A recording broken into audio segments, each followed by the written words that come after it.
समर्पित करने की योग्यता बने, तब संन्यास की दीक्षा ली, ये भगवा वस्त्रों को धारण किया। ये भी मैं समझता हूँ पूरे गांव के लिए, पूरे गांव का इस बात के लिए साधुवाद करता हूँ कि आपने एक ऐसे अच्छे तपस्वी, योग्य, विद्वान, पढ़े लिखे नवयुवक को संन्यास दीक्षा लेकर देश और धर्म और समाज की सेवा के लिए समर्पित किया है। तो पूरे गांव को मैं इस बात के लिए भी बहुत बहुत धन्यवाद और साधुवाद देता हूँ। हमारे बहुत ही सम्मानित किसान नेता, जिनके नेतृत्व में इस देश के अंदर एक बहुत बड़ा धर्म युद्ध, किसान आंदोलन चला इसी खटखड़ टोल के ऊपर, और इन्होंने बड़ी कुशलता से जिस आंदोलन का नेतृत्व किया, सबका समन्वय बनाकर सब लोगों को आगे बढ़ाया। हमारे खेड़ा खाप के प्रधान आदरणीय सतवीर सिंह जी पहलवान, हमारे इसी गांव के सरपंच, और बहुत ही प्रारंभ से ही मैं देखता हूं जिनका सकारात्मक सहयोग इस होने वाले कार्यक्रम के प्रति प्रारंभ से ही है, आदरणीय श्री सत्यवीर सिंह जी, हमारे कैप्टन जोगेंद्र सिंह जी, जो खेड़ा खाप के ही एक दूसरे हमारे जिम्मेदार पदाधिकारी हैं, हमारे भाई जयप्रकाश जी, जो किसान आंदोलन में आगे बढ़ चढ़ करके जिन्होंने बहुत बड़ी भूमिका निभाई, और हमारे आदरणीय श्री मांगे राम जी, देखिए सारे खेत भरे हुए हैं फसलों से, किंतु मांगे राम जी की उदारता का कोई सानी नहीं। उन्होंने जब सम्मेलन की बात चली तो उसी दिन से संकल्प किया और हम लोगों को आश्वस्त कर दिया कि सम्मेलन के लिए मैं अपनी जो भूमि है, लगभग 4 एकड़ जमीन, 5.5 एकड़ जमीन उसको खाली रखता हूं तब तक, और इसके ऊपर आप सम्मेलन अपना करें। ये बहुत बड़ा योगदान उनका है। वो भी उसमें बहुत लाखों रुपए की अपनी फसलें ले सकते थे।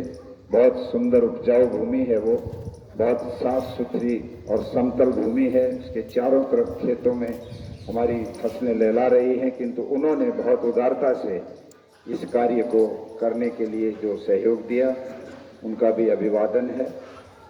आदरणीय श्री प्रधान जी सूरजमल जी, हमारे सूबेदार सेवा सिंह जी, अन्य भी जो सम्मानित बुजुर्ग यहाँ पर बैठे हैं, और हमारे नौजवान भाई और प्यारे बच्चों, आज इस अभियान को हम यहाँ से प्रारंभ कर रहे हैं, इस गांव का एक समर्थन, सहयोग और आशीर्वाद प्राप्त करके, ताकि और गांव में जाएं तो हम ये कह सकें कि खटखड़ गांव का पूरा समर्थन प्राप्त करके, उनका आश्वासन लेकर के हम निकले हैं।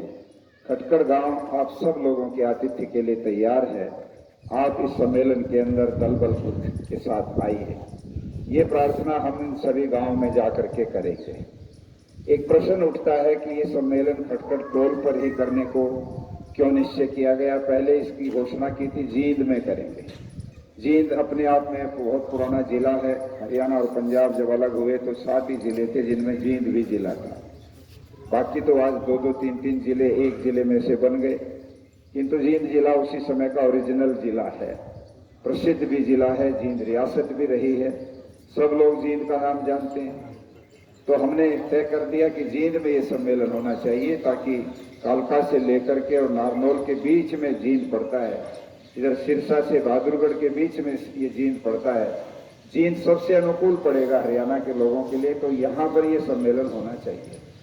किंतु उसके बाद ये भी विचार उसी में से उभर करके आया कि जिस महापुरुष की हम जन्म जयंती मनाने जा रहे हैं, महर्षि दयानंद, जहाँ उन्होंने समाज की बहुत सारी और कुरीतियों के ऊपर अपनी आवाज उठाई, बाल विवाह का उन्होंने विरोध किया, स्त्री शिक्षा का उन्होंने बहुत प्रबल मुखर होकर के समर्थन किया। एक जमाना था जब स्वामी दयानंद के समय में औरतों को पढ़ने का अधिकार नहीं था। पूरे समाज के समाज ये कहते थे कि नहीं, लड़कियों को नहीं पढ़ाया जाना चाहिए, ये गलत है। तो स्वामी दयानंद जी आगे बढ़ करके उन्होंने चैलेंज किया कि ये बात जो कही जा रही है ये गलत बात है। लड़कियां नहीं पढ़ेंगी तो कल वो माँ बनेंगी तो बच्चों का निर्माण कैसे करेंगी। वो ज्ञानवान होनी चाहिए, पढ़ी लिखी होनी चाहिए, विदुषी होनी चाहिए, ताकि अपने बच्चों को बढ़िया से अच्छे संस्कार दे करके उनका निर्माण करें, उनको उन्नति की तरफ आगे ले जाएं। इसलिए उनकी पढ़ाई का समर्थन किया। स्वामी दयानंद ने किसी भी जाति के आधार पर समाज को नहीं बांटा। खुद एक बहुत उच्च कुलीन ब्राह्मण परिवार में उनका जन्म हुआ, किंतु जो एक जन्म से जाति के आधार पर छोटे बड़े की भावना समाज में थी। और आज मुझे ये कहते हुए बिल्कुल संकोच नहीं कि 1920 की जनगणना में वर्ण के आधार पर ब्राह्मण, क्षत्रिय और वैश्य, ये तीन ऐसी प्रमुख जातियां थी इस देश के अंदर जो सवर्ण कहते हैं, जो प्रमुख थे। 85% लोग सब के सब शूद्र माने जाते थे। आज तो हम शूद्र जब शब्द आता है तो कुछ वर्ग विशेष के भाई मान लेते हैं कि हमें ही शूद्र कहा जाता है, किंतु 1920 में भारत की जनगणना की आप सेंसस रिपोर्ट उठाइए, उसमें देखिए कि शूद्र कितने हैं देश में, और अपर कास्ट में, जिसमें 3 कास्ट मुख्य रूप से होती थी, वो कितने हैं। तो 15% वे लोग थे जो जन्म से ब्राह्मण, जन्म से राजपूत, जन्म से अग्रवाल, वो ब्राह्मण, क्षत्रिय, वैश्य होते थे।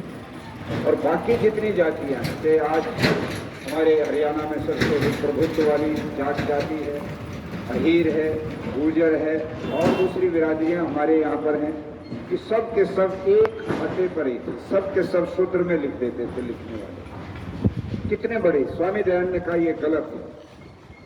उन्होंने कहा कि जन्म से कोई भी ऊंच नीच नहीं हुआ करता, पढ़ाई लिखाई, गुण, उसके स्वभाव, उसके कार्य, उनसे आदमी का मूल्यांकन होता, कौन बड़ा और कौन छोटा। इस तरह से स्वामी दयानंद का समाज की संरचना में बहुत बड़ा योगदान रहा, और इससे भी बड़ा काम उनका ये रहा कि उन्होंने ही सबसे पहले आजादी का बिगुल बजाया। जिस समय महात्मा गांधी का जन्म भी नहीं हुआ था, जिस समय जितने नाम हम जानते हैं उन सबका जन्म भी नहीं हुआ था, उस समय स्वामी दयानंद 1857 की क्रांति जब मेरठ में फेल हुई, उसके बाद स्वामी दयानंद जी ने इस बात को अपने हाथ में लिया और उन्होंने सोचा जब तक अंग्रेजों का राज्य भारत में रहेगा हम कभी भी आगे नहीं बढ़ सकते। हमारा शोषण भी होगा, आर्थिक शोषण भी होगा, हमारे ऊपर गुलामी भी होगी, अंग्रेजों के कोड़े भी हमारे कमर पर पड़ेंगे, हमारे बच्चों को पढ़ाई का भी मौका नहीं मिलेगा, हमें रोजगार भी नहीं मिलेगा, हमारी संस्कृति भी नष्ट हो जाएगी, शिक्षा में भी सारा अंग्रेजी पढ़ाई जाएगी। ये जब उन्होंने देखा तो उन्होंने कहा आजादी सबसे पहले जरूरी है। और सत्याग्रह प्रकाश 1875 में स्वामी दयानंद ने लिखा। आज तो आप सभी पढ़ते हैं किताबों में कि लोकमान्य तिलक ने सबसे पहले नारा दिया स्वराज्य हमारा जन्मसिद्ध अधिकार है, किंतु कब दिया? ये नारा दिया 1885 कांग्रेस बनने के बाद 1900 के आसपास, किंतु 1850